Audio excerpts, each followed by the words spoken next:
In this short tutorial, we'll be showing you how to create your own NFT collections using the Kadenai generator. First, you will need to upload your layer art folders into the generator. Once the art is uploaded, you will need to set the name for your collection and the number of NFTs you wish to generate.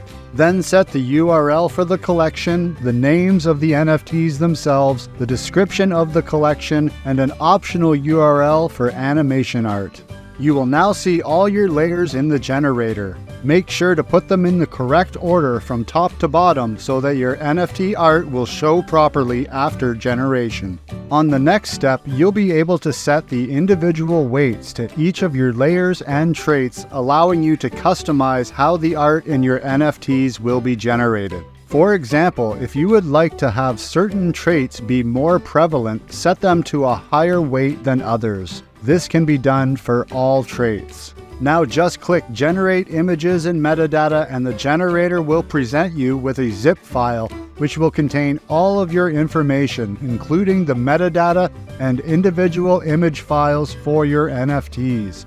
Congratulations on creating your NFT collection on Kadena.